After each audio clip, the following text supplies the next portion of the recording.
Bismillahirrahmanirrahim. Assalamualaikum warahmatullahi wabarakatuh. Pada kesempatan kali ini, kami kelompok 2 akan memaparkan hasil diskusi mengenai kewirausahaan. Berikut adalah anggota kelompok 2. Pertama ada Diandra Faza Gintara. Yang kedua ada Farwah Suwatunida. Yang ketiga ada Justin Putra Maharyadi. Yang keempat ada Ika Aulia Ehsani. Yang kelima ada Lukman Hadid. Yang keenam ada Tiara Andriana. Dan yang ketujuh yaitu saya sendiri, Wulandari Dewi Lestari. Berikutnya, saya akan memaparkan definisi mengenai kewirausahaan.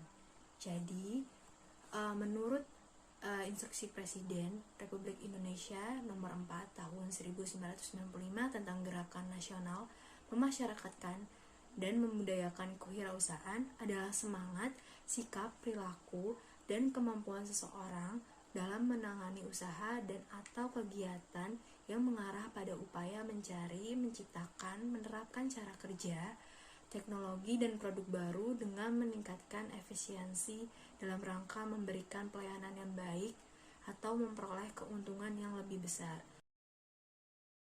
Dalam membangun suatu bisnis, setiap wirausahawan tentunya ingin mencapai titik kesuksesan. Kesuksesan tersebut dapat didorong oleh beberapa faktor. Yang pertama ada faktor kepemimpinan, kemudian faktor rencana strategis dan taktis, keputusan yang kuat, komunikasi yang efektif, peningkatan kualitas yang berkelanjutan, produksi yang efisien, pemasaran dan layanan pelanggan yang hebat. Beberapa manfaat wirausaha yang dapat dipetik oleh setiap wirausahawan diantaranya yang pertama, dapat membuka lapangan kerja baru. Lalu sebagai generator pembangunan lingkungan, sebagai contoh pribadi unggul, terpuji, jujur, berani, dan tidak merugikan orang lain, kemudian dapat memelihara keserasian lingkungan baik dalam pergaulan maupun dalam kepemimpinan. Kelompok kami bersepakat akan membangun rancangan usaha dalam bidang teknologi, yaitu digital editing. Digital editing adalah suatu proses yang dilakukan untuk mengubah visual maupun audio visual yang berasal dari foto atau video. Pada masa sekarang, jasa digital editing ini sangat diperlukan oleh masyarakat. Pada umumnya, seseorang yang mengabdikan suatu momen tanpa menggunakan jasa edit pasti mengalami kesulitan untuk melakukan dokumentasi, maka dibutuhkan keahlian khusus dalam mengambil suatu momen atau acara agar supaya gambarnya ini didapatkan baik, tidak blur dan berkualitas. Sayangnya jika belum menguasai keahlian memotret suatu foto, maka hasilnya kurang memuaskan. Maka dari itu, kami memutuskan untuk membangun bisnis di era digital, khususnya dalam hal digital editing, untuk memberikan jasa bisnis edit atau cetak foto kepada konsumen, agar konsumen dapat mengabadikan setiap momen dengan nilai estetika yang terkandung dalam suatu foto atau video. Alat yang dibutuhkan dan tantangan dari bisnis digital editing ini. Alat perlengkapan yang dibutuhkan antara lain adalah komputer atau laptop, software pendukung khususnya dalam hal desain dan print foto.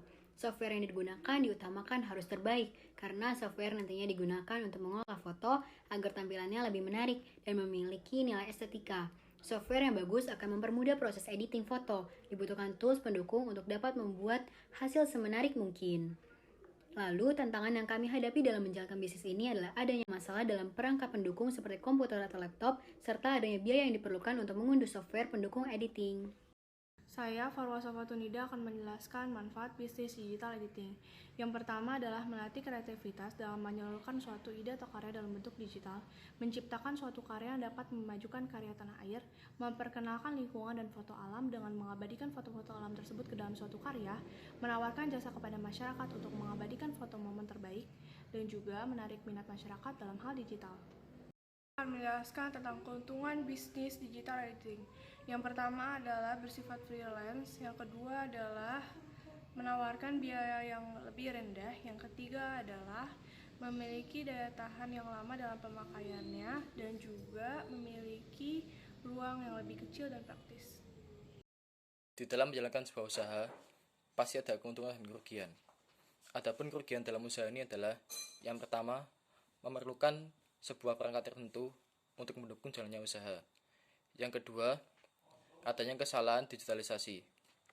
Dan yang ketiga, adanya persaingan antar sesama usaha digital. Yang keempat, penggunaan elektronika yang lebih rumit atau kompleks dan memakan waktu yang lebih banyak. Terima kasih. Kurang lebihnya mohon maaf. Wassalamualaikum warahmatullahi wabarakatuh.